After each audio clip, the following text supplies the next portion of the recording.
Chapter 10. The Propensity to Consume, Part 2. Reasons for Not Spending.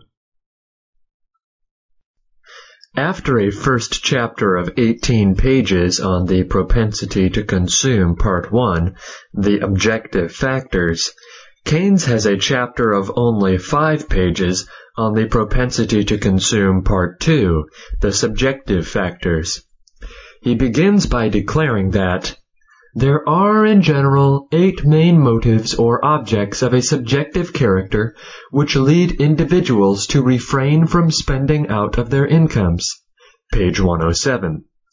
It is worth quoting these practically in full. 1.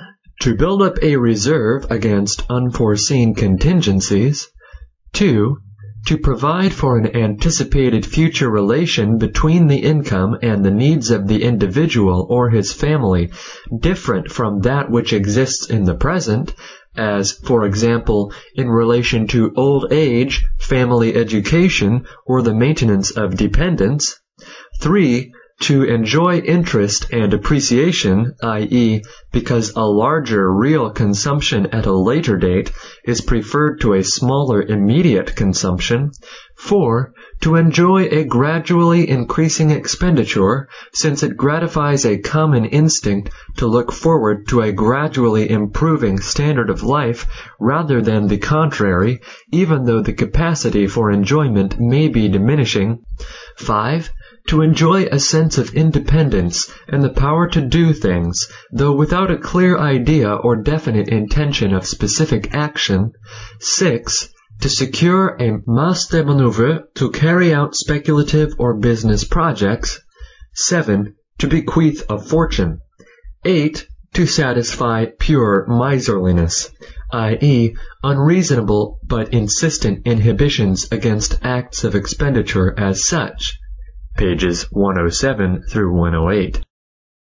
Even if there were nothing seriously invalid about this particular classification of the motives to personal saving, there is certainly nothing uniquely illuminating or inevitable about it. One can list 8 motives or objects of saving, or if one wishes to be as specific as Keynes is in some instances, one can list 28. It is striking that the most important reason, in relation to the light it throws on business cycles, why individuals sometimes refrain from spending, is not specifically contained in Keynes' list.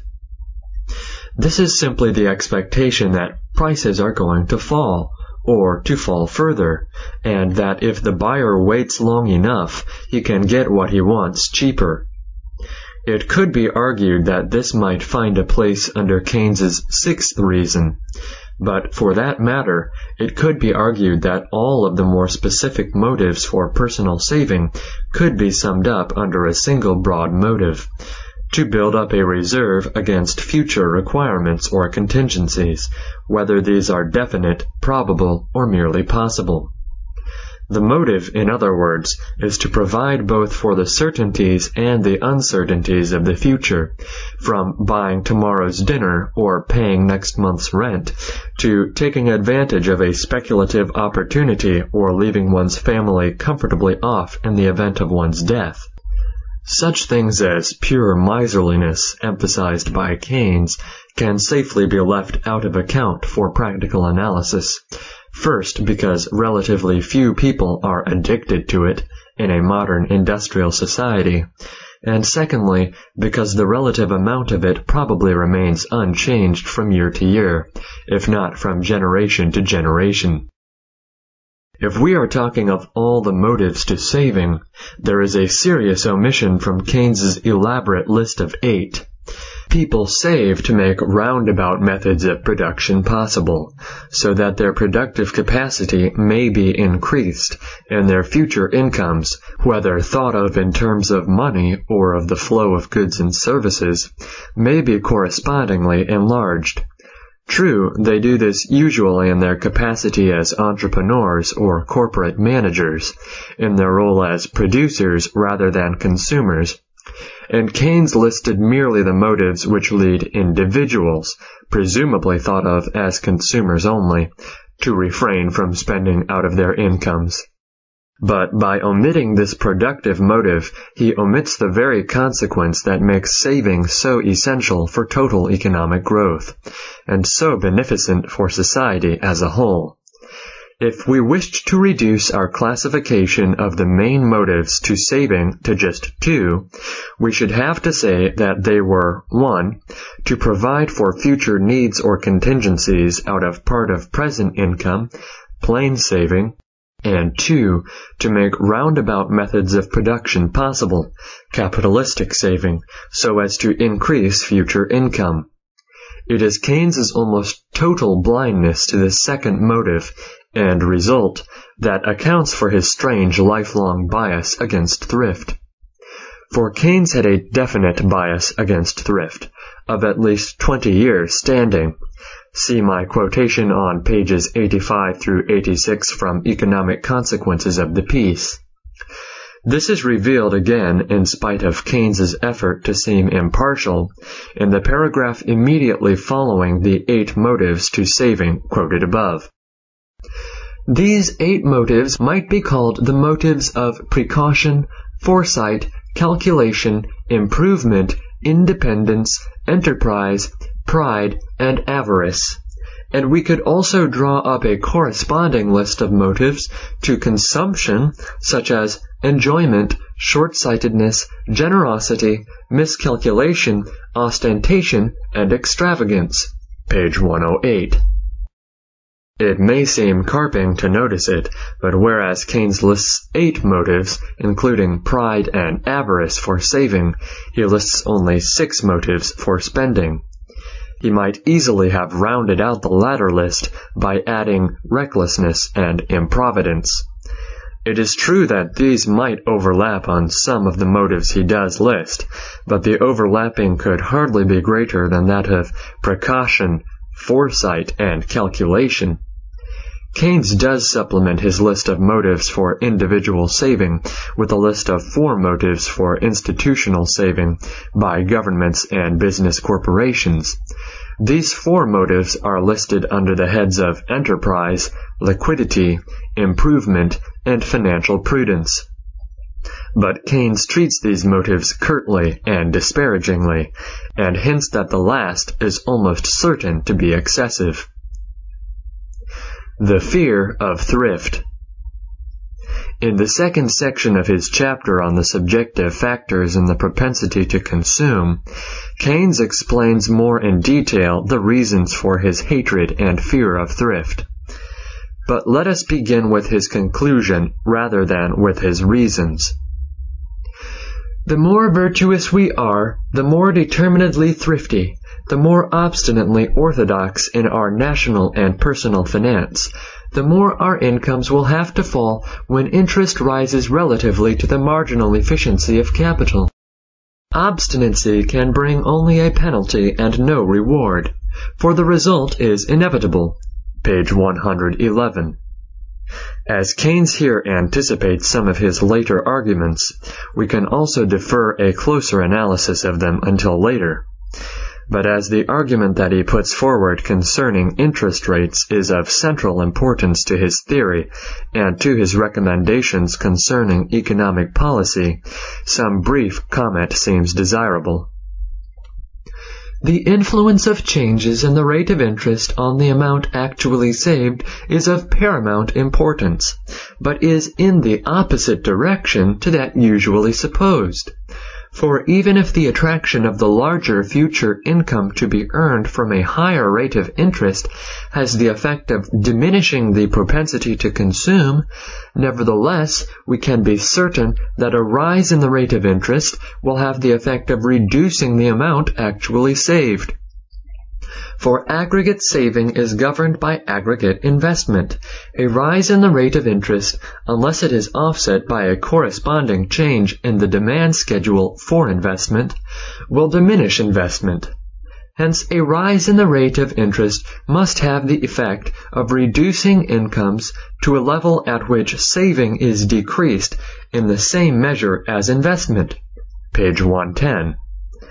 And Keynes goes on to conclude further that, therefore, Saving and spending will both decrease. Page 111. It is amazing how many fallacies and inversions Keynes can pack into a small space, and especially how many fallacies, like a set of Chinese boxes, he can pack inside other fallacies. A rise in the rate of interest, Keynes here argues, will not normally encourage an increase in the amount of savings, but a decrease. Why? Because while a higher rate of interest might encourage more saving, it would discourage borrowing. True, but the same sort of thing could be said not only about the price of loanable funds, but about the price of anything else. A higher price for any commodity will reduce the amount demanded unless the demand schedule is also higher.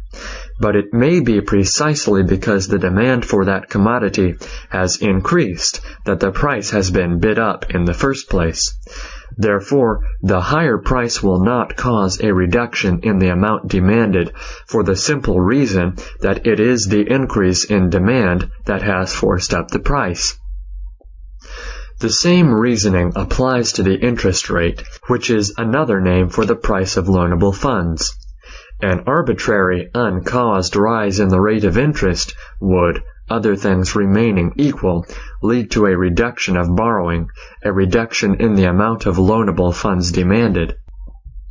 But a rise or fall of every sensitive competitive price is caused by something.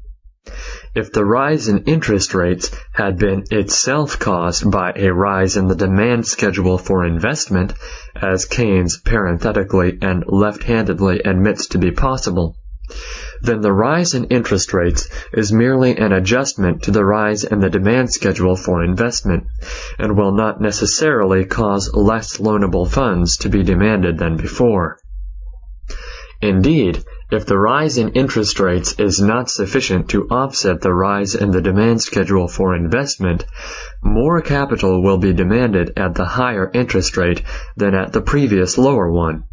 And as a rise in interest rates may encourage saving and lending, this rise in interest rates may be precisely what is needed to bring forth more loanable funds to meet the increased demand. What Keynes illustrates in the paragraph quoted above is his persistent fallacy, upon which the whole structure of his general theory rests, of considering the effects of interest rates only on borrowers and not on lenders, the effect of wage rates only on workers' incomes and never on entrepreneurs' costs. It is this willful blindness to the two-sidedness of every transaction, this concentration on the incentives to borrowing and obliviousness of those to lending, on the incentives of the buyer and not of the seller, of the consumer and not of the producer, this terrific to-do about the propensity to consume, while the propensity to work is taken for granted or forgotten. It is this one-eyed vision that constitutes the Keynesian revolution. The natural consequences of the Keynesian economic philosophy were vividly portrayed by Patrick Barrington, 2 years before the particular rationalization that appeared in the general theory, in his poem in Punch. I want to be a consumer. And what do you mean to be? The kind old bishop said, as he took the boy on his ample knee and patted his curly head. We should all of us choose a calling to help society's plan. Then what do you mean to be, my boy, when you grow to be a man? I want to be a consumer, the bright-haired lad replied, as he gazed up into the bishop's face in innocence open-eyed. I've never had aims of a selfish sort, for that, as I know, is wrong. I want to be a consumer, sir, and help the world along. I want to be a consumer, and work both night and day. For that is the thing that's needed most, I've heard economists say. I won't just be a producer, like Bobby and James and John. I want to be a consumer, sir, and help the nation on.